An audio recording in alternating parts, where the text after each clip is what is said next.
het eerste ochtendlicht ontwaakt de vlakte van de Little Run of Cooch tot een discreet leven.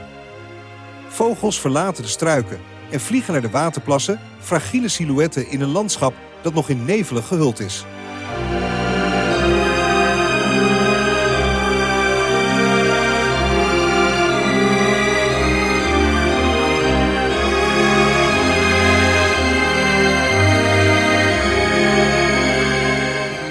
Hier, in het hart van Gujarat, ligt een reservaat dat werd opgericht om een onverwacht dier te beschermen. Weinig mensen weten dat er nog steeds wilde ezels in Azië bestaan. Deze paardachtige, nauwe verwanten van de onager, een wilde ezel uit Centraal-Azië, hebben hun toevlucht gevonden in dit halfwoestijngebied, uniek in de wereld. Verre van de aandacht te trekken, zoals tijgers of olifanten, zijn zij toch de stille wachters van een kwetsbaar ecosysteem. Hun overleving toont het belang van beschermde gebieden, zelfs voor soorten die vertrouwd of bijna alledaags lijken. Achter een bescheiden naam belichaamt de Indische wilde ezel een verhaal van veerkracht en aanpassing in een van de meest meedogenloze omgevingen van India.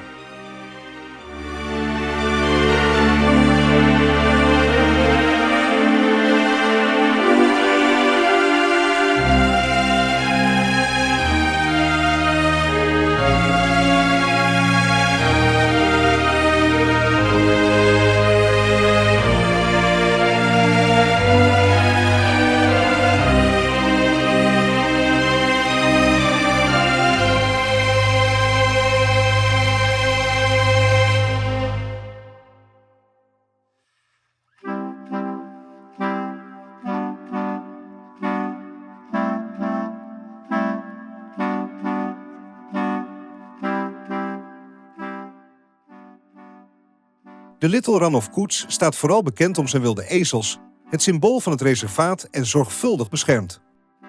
Maar dit halfwoestijngebied herbergt nog veel andere vormen van leven. Een verschijning die bezoekers vaak verrast is die van de nilgoud of blue bull, de grootste antilopen van Azië. Minder iconisch dan de wilde ezels laten deze slanke silhouetten zich soms zien aan de rand van de struiken.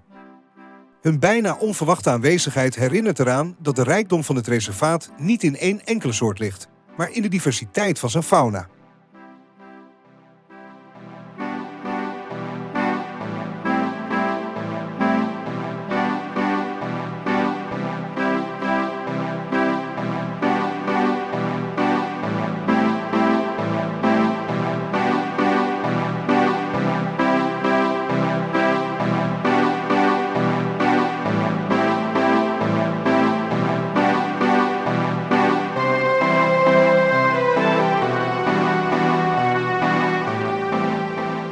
Nog onopvallender doorkruisen Indische everzwijnen soms de vlakte van de Little Run of Cooch.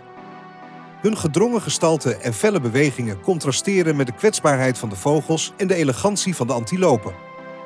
Als alleseters, vroetend in de grond naar wortels, vruchten of insecten, herinneren ze eraan dat het leven zich hier in uiteenlopende en soms onverwachte vormen handhaaft.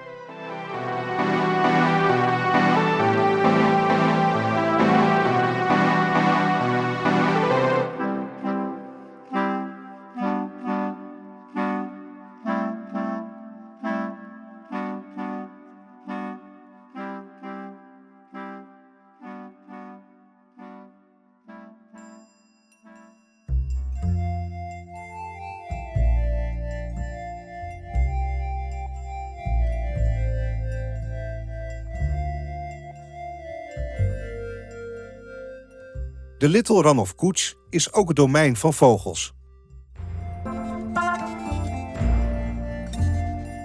Flamingo's vinden er hun voedsel in de zoute wateren, terwijl kraanvogels langzaam over het droge land trekken, soms in familieverband met hun jongen.